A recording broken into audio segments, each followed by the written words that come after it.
Assalamualaikum warahmatullahi wabarakatuh. Perkenalkan nama saya Kai Salman dengan aplikasi SIM terakhir 051. Saya dari kelas Praktikum B TRO 2024 dan di sini saya akan menjelaskan tentang komunikasi serial UART yaitu Universal Synchronous Receiver atau transmitter untuk embedded system. Untuk yang pertama yaitu ada konsep komunikasi serial. Komunikasi serial merupakan metode pengiriman data antar perangkat elektronik dengan cara pengiriman data secara berurutan satu bit demi satu bit melalui satu jalur komunikasi. Metode ini berbeda dengan komunikasi paralel yang mengirimkan beberapa bit sekaligus dalam satu waktu. Komunikasi serial lebih banyak digunakan dalam sistem embedded karena membutuhkan lebih sedikit jalur kabel dan lebih sederhana dalam implementasinya. Dalam sistem embedded, komunikasi serial sering digunakan untuk menghubungkan microcontroller dengan berbagai perangkat lain seperti sensor, komputer, modul komunikasi, ataupun microcontroller lainnya. Beberapa protokol komunikasi serial yang umum digunakan antara lain yaitu UART, SPI, dan I2C. Pada praktikum ini, fokus utama adalah penggunaan protokol UART karena merupakan metode komunikasi serial yang paling sederhana dan banyak digunakan. Kemudian ada RX dan TX pada UART. Dalam komunikasi UART terdapat dua jalur utama yang digunakan untuk pertukaran data, yaitu TX transmit dan RX receive. Pin TX berfungsi untuk mengirimkan data dari suatu perangkat ke perangkat lainnya, sedangkan pin RX berfungsi untuk menerima data yang dikirim oleh perangkat lain.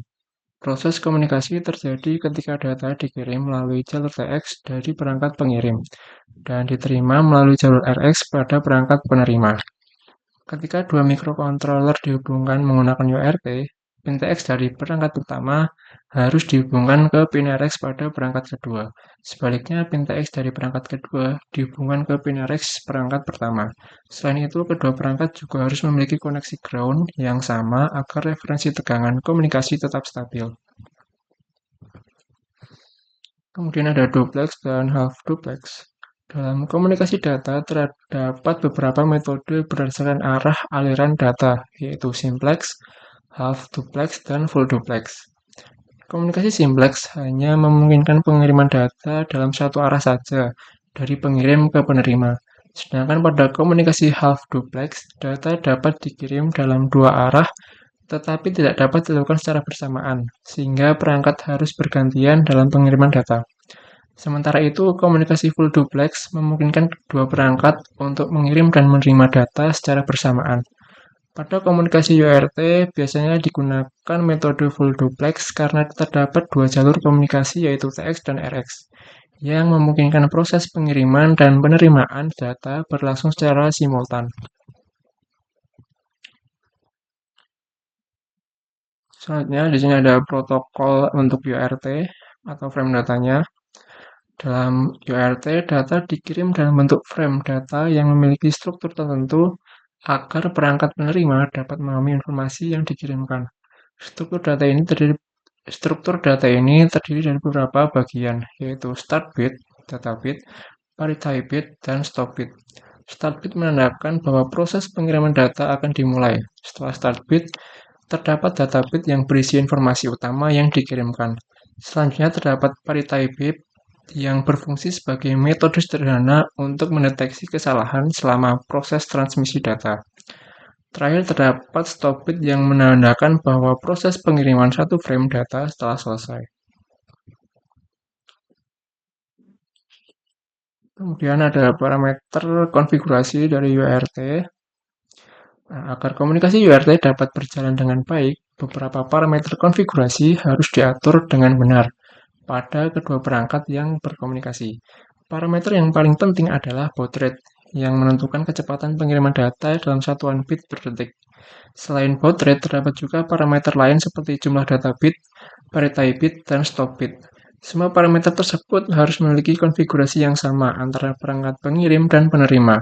Jika terjadi perbedaan konfigurasi, maka data yang diterima dapat menjadi tidak terbaca atau mengalami kesalahan.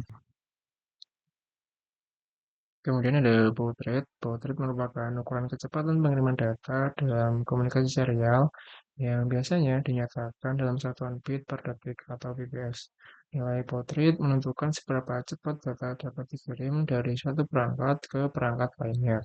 Contoh nilai baud rate yang umum digunakan antara lain 9.600, 19.200, dan 115.200 dps. Dalam komunikasi UART, perangkat pengirim dan penerima harus menggunakan nilai baud rate yang sama agar proses komunikasi dapat berjalan dengan benar.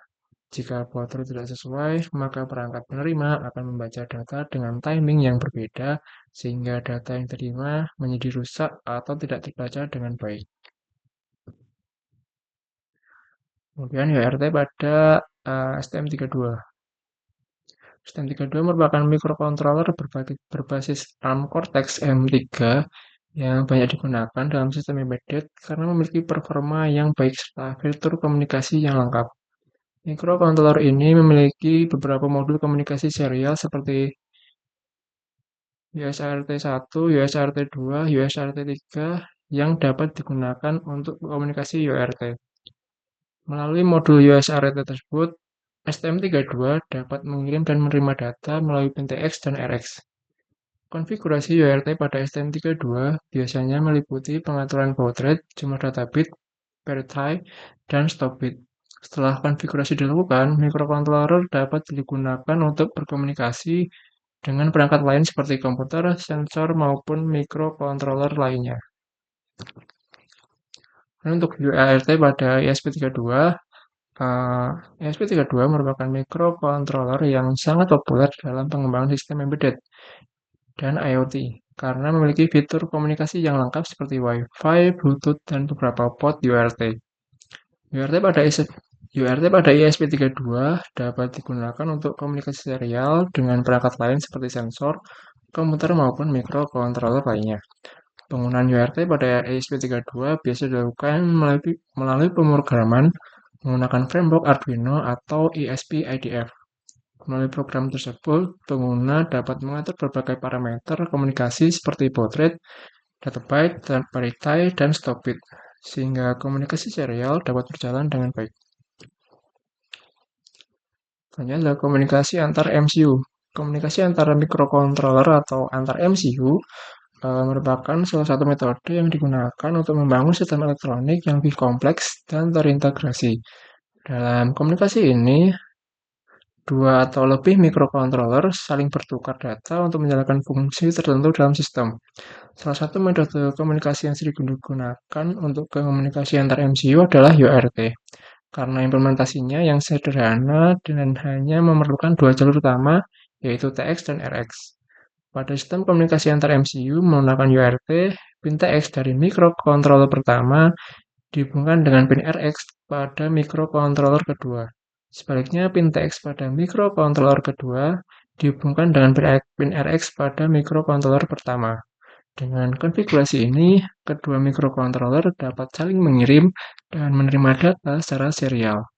Komunikasi antar MCU ini banyak digunakan dalam berbagai aplikasi seperti sistem kontrol industri, robotika, serta sistem monitoring yang membutuhkan kerjasama antara beberapa mikrokontroler. Hanya ada kelebihan dari UART. UART memiliki beberapa kelebihan yang membuatnya banyak digunakan dalam berbagai sistem embedded. Salah satu kelebihan utama dari UART adalah implementasinya yang relatif sederhana karena hanya membutuhkan dua jalur komunikasi utama yaitu TX dan RX. Hal ini membuat UART mudah digunakan pada berbagai jenis mikrokontroler tanpa memerlukan rangkaian tambahan yang kompleks. Selain itu, UART tidak memerlukan sinyal clock eksternal seperti pada beberapa protokol komunikasi lainnya. Hal ini membuat desain sistem menjadi lebih sederhana dan mengurangi jumlah kabel yang digunakan. UART juga banyak didukung oleh hampir semua mikrokontroler modern sehingga memudahkan integrasi antar perangkat. Selain itu, komunikasi UART sangat cocok digunakan untuk komunikasi jarak pendek seperti komunikasi antara mikrokontroler dengan komputer, sensor atau modul komunikasi lainnya. Kemudian untuk yang terakhir yaitu ada kekurangan dari UART.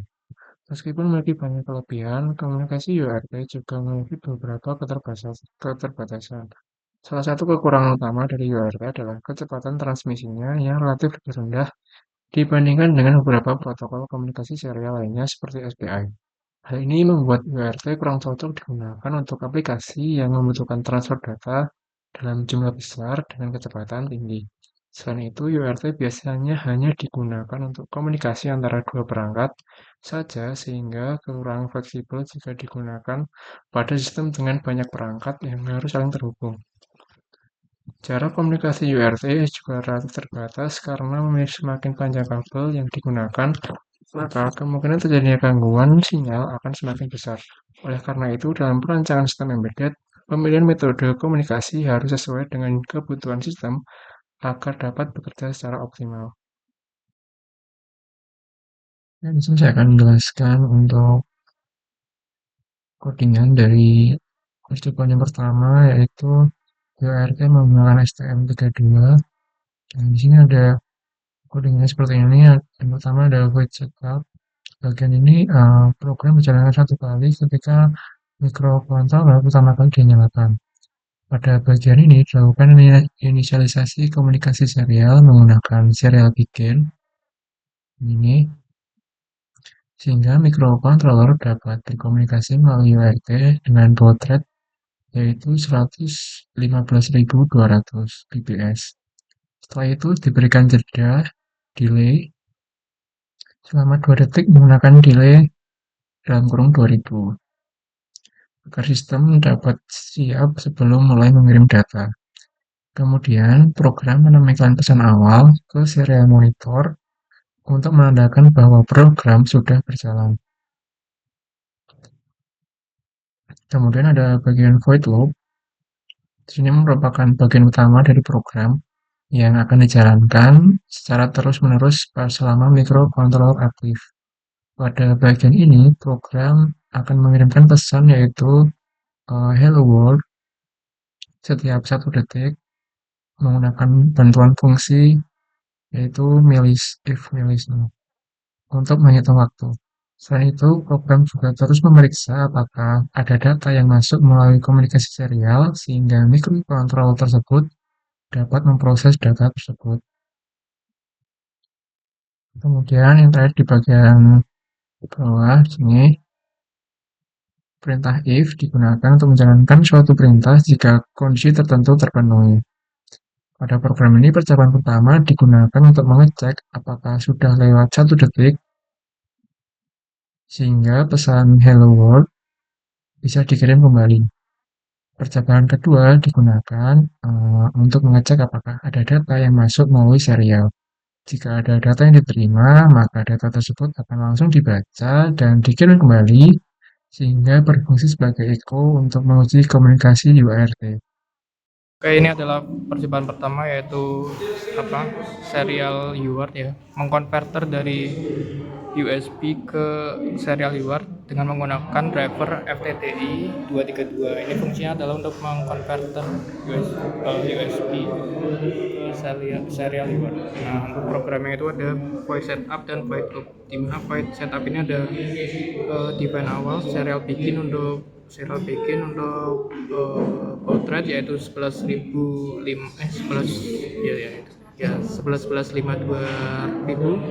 Untuk delaynya itu adalah 2000 dan di sini yang ditampilkan adalah serial screen hello world yang dimana ini bakal ditampilkan pada serial monitor.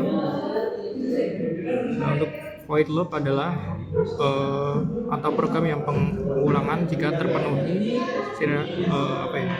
jika ya kondisi if itu terpenuhi. Misalkan pada serial dia akan menampilkan serial print yaitu hello world. Nah, ini untuk wiringnya ya. Wiring antara FTDI driver dengan STM32. Untuk RX itu disambungkan pada pin A10, untuk TX itu disambungkan pada pin A9. VCC pada driver ini disambungkan ke 3,3 volt. Untuk groundnya kita sambungkan ke ground. Di sini kita memerlukan driver tambahan untuk si driver FTDI 232 ya.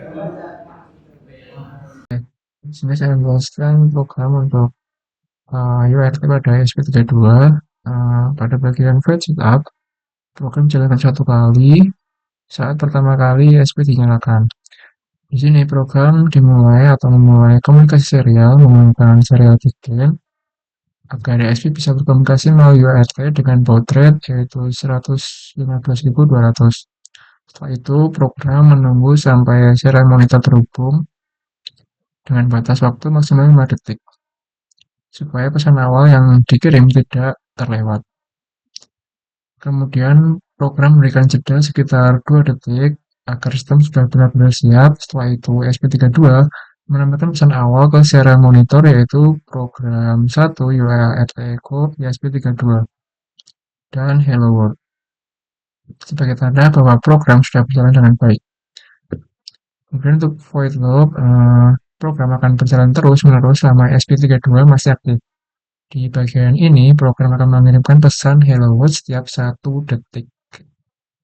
Dan hal ini dilakukan dengan menggunakan fungsi milis untuk menghitung waktu sehingga pengiriman pesan akan dilakukan secara berkala. Selain itu, program juga terus memeriksa apakah ada data yang masuk melalui komunikasi serial. Jika ada data yang diterima, maka program akan memproses data tersebut. Dan yang terakhir, pada bagian if, yaitu percabangan dua if ini, pada bagian pertama digunakan untuk mengecek apakah sudah lewat 1 detik saat akhir dikirim. Jika sudah, maka program akan mengirimkan kembali pesan hello world. Dan pada if kedua, di sini digunakan untuk mengecek apakah ada data yang masuk melalui serial.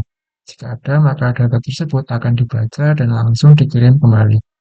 Proses ini disebut echo yang digunakan untuk memastikan komunikasi UART berjalan dengan baik. Ini adalah percobaan kedua yaitu ESP untuk serial UART ya. Jadi kita menggunakan USB. Nah, nanti dikonverter dengan driver ini, tapi tidak perlu USB tambahan karena di bit ESP itu sudah ada pin RxTX sendiri. Nah, untuk codingannya ini, untuk source code-nya itu adalah seperti STM32, ada serial print yaitu hello world. Dan di sini void setup itu serial begin adalah baud rate-nya adalah 11.5.200. Untuk void loop-nya atau program yang diulang-ulang terus ketika if atau kondisi if itu terpenuhi, ya less hello-nya lebih dari sama dengan 100 ya. Nah, ntar dia akan print hello world. Nah, di sini adalah tampilan serial monitornya. Salah. Nah, ini adalah serial monitornya. Ini untuk wiringnya. Ya RX itu ke pin TX dan TX itu ke pin RX karena saling ini ya. RX itu receiver, TX itu mengirim ya. Jadi saya akan menjelaskan untuk program pada full duplex, di mana di sini yang pertama di library terdapat perintah import yang digunakan untuk membangun library yang dibutuhkan oleh program.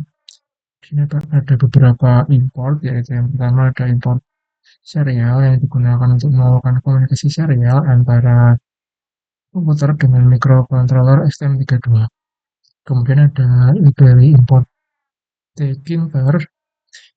Ini digunakan untuk membuat tampilan antarmuka grafis atau GUI sehingga pengguna dapat mengontrol LED melalui tombol pada aplikasi. Kemudian ada thread, yang ini digunakan untuk menjalankan proses pembacaan data serial secara bersamaan tanpa mengganggu tampilan program. Dan yang terakhir ada library time yang digunakan untuk memberikan jeda waktu dalam proses pembacaan data. Kemudian di sini ada bagian set serial port. Pada bagian ini, program menentukan port serial dan baud rate yang akan digunakan untuk komunikasi dengan STM32. Di sini menggunakan port yaitu COM8 yang berarti komunikasi melakukan komputer sesuai port tersebut pada komputer. Dan baud rate diatur ke 115.200 yang merupakan kecepatan komunikasi data. Selanjutnya, program mencoba membuka koneksi serial menggunakan serial.serial Jika koneksi berhasil, maka akan muncul pesan serial connected. Dan jika tidak dapat dibuka, maka program akan menemukan pesan error, yaitu serial tidak bisa dibuka.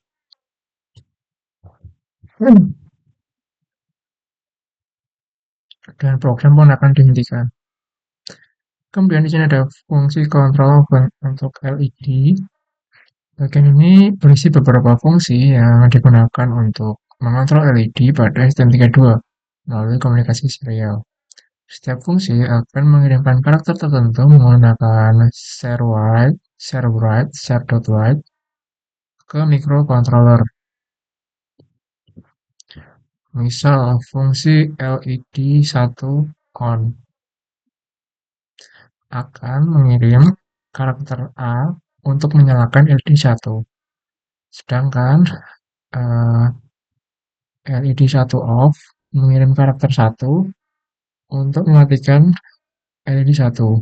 Hal yang sama juga berlaku pada LED2 dan LED3 dengan karakter yang berbeda. Dengan cara ini, STM dapat membaca karakter yang dikirim dan menjalankan perintah untuk menyalakan atau mematikan LED sesuai dengan perintah yang diterima. Kemudian di bawahnya ada fungsi all control. Nah, bagian ini terdapat fungsi all on dan all off yang digunakan untuk mengontrol semua LED sekaligus. Fungsi all on akan mengirim karakter O melalui serial sehingga STM akan menyalakan semua LED secara bersamaan.